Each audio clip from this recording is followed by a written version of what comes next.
Assalamualaikum warahmatullahi wabarakatuh.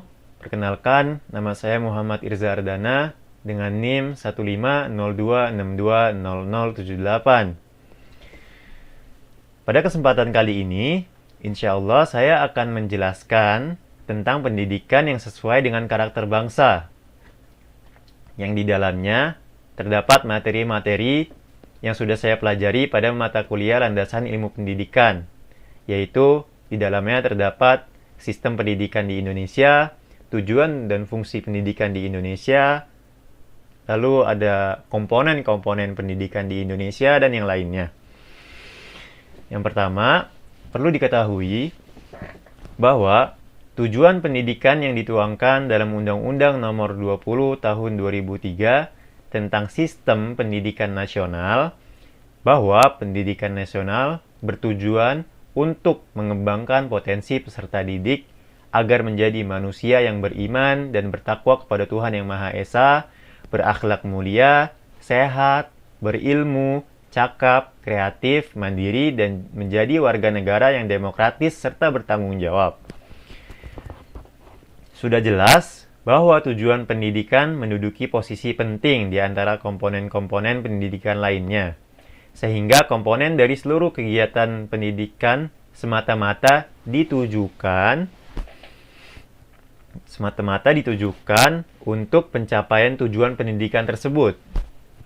Kegiatan-kegiatan yang tidak relevan dengan tujuan pendidikan dianggap menyimpang dan tidak fungsional. Bahkan harus dihindari atau dicegah terjadinya hal yang demikian.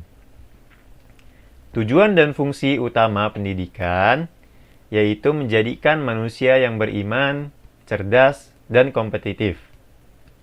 Fungsi pendidikan harus menanamkan keyakinan kepada peserta didik bahwa untuk mencapai kemajuan bangsa yang lebih baik pada masa depan, haruslah dengan ilmu pengetahuan. Secara teknis, fungsi pendidikan untuk memfasilitasi proses belajar bagi peserta didik sehingga mampu mengelola pengetahuan yang didapatkannya dengan baik, selektif, dan efektif. Pendidikan di Indonesia dewasa ini berorientasi pada kepentingan dan bukan untuk kepentingan anak didik dengan dalih bahwa pendidikan nasional strateginya adalah untuk memberikan generasi baru supaya mampu menopang bangsa dan negara ini bisa setara dengan bangsa dan negara lain yang sudah maju. Akan tetapi, dalam perkembangannya tidak sesuai dengan yang dicita-citakannya. Menurut ahli iptek, dalam studinya menyatakan bahwa pelaku pendidikan hanya siap dijual melalui kontrak kerja demi uang, dan bukan untuk menjadikan dirinya sebagai ilmuwan dengan nilai-nilai kemanusiaan, bangsa, dan negara. Lalu selanjutnya, saya menyusun sedikit tentang antara cita-cita dan realita pendidikan di Indonesia. Berdasarkan uraian tersebut, uraian yang tadi sudah saya jelaskan, pendidikan di Indonesia terdapat kesenjangan antara keinginan atau cita-cita dan realitanya. Pertama, pengelolaan. Peran pemerintah dan masyarakat dalam sistem pendidikan dikelola secara desentralistik atau otonom merupakan salah satu tuntunan di era reformasi. Desentralisasi pendidikan berhadapan dengan masalah yang sangat mendasar, yaitu pendidikan adalah milik rakyat dan untuk rakyat, menurut Tilar 2003-26. Gagasan desentralisasi pendidikan bukanlah dekonstruksi kekuasaan semata dari pemerintah pusat kepada daerah otonom. Itu berarti pendidikan merupakan proses pengembangan sosial kapital dan kapasitas intelektual dari suatu bangsa. Bahkan lebih jauh, pendidikan merupakan hak milik rakyat yang dilahirkan dan dikembangkan di dalam masyarakat yang konkret. Oleh karena itu, penyelenggaraan pendidikan juga seharusnya mengikut sertakan masyarakat. Yang kedua, kurikulum. Kurikulum atau materi ajar. Materi ajar yang diharapkan adalah yang dapat memenuhi sifat-sifat integrality. Memenuhi sifat-sifat integrality dan juga holistik, continuity, dan konsistensi, serta dapat memenuhi kebutuhan peserta didik dan juga memenuhi kebutuhan pasar dan pengembangan impact. Yang ketiga, pendekatan dan metodologi pembelajaran. Pendekatan dan metodologi pembelajaran menempatkan guru sebagai motivator, fasilitator, dan dinamisator murid dalam mencari dan menemukan ilmu atau menuntut ilmu. Murid sendiri yang mencari ilmu dan memutuskannya. Adapun guru atau pembimbing, mereka hanya mengarahkan atau mentransfer ilmu mereka kepada murid-muridnya atau kepada anak didiknya.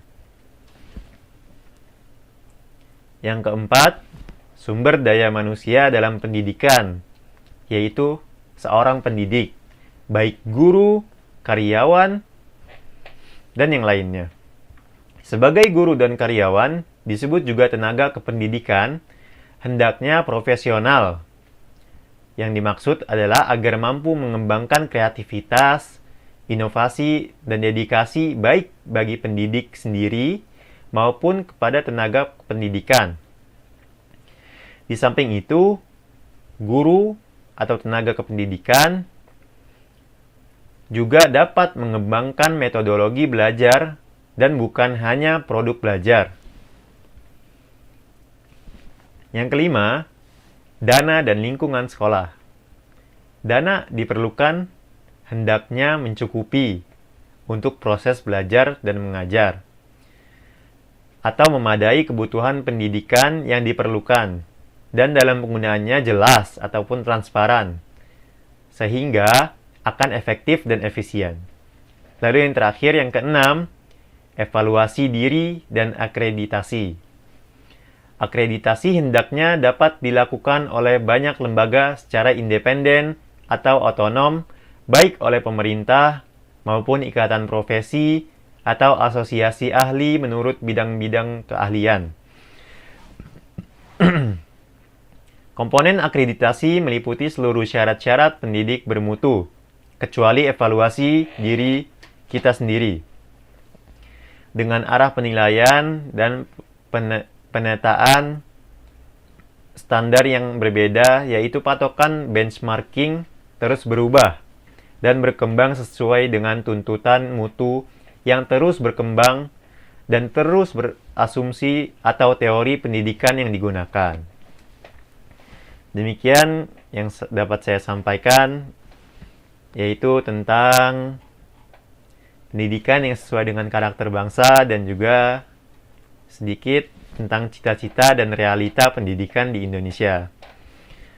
Seperti tadi sudah saya jelaskan bagaimana keinginan pendidikan di Indonesia dari pengelolaan, kurikulum, pendekatan, sumber daya yaitu pendidik, dana, dan evaluasi diri. Dan juga bagaimana realitanya harus lebih jelas untuk materi atau kurikulumnya agar peserta didik dapat mendapatkan ilmu yang bermanfaat dan juga pendidik tersebut menjadi ladang amal bagi peserta didik dan pendidik juga. Demikian, semoga bermanfaat. Billahi taufiq wal hidayah. Terima kasih sudah mendengarkan. Saya mohon maaf jika banyak kesalahan dan kekhilafan kata atau materi yang saya sampaikan. Semoga bermanfaat. Assalamualaikum warahmatullahi wabarakatuh. Saya Muhammad Irzardana, undur diri.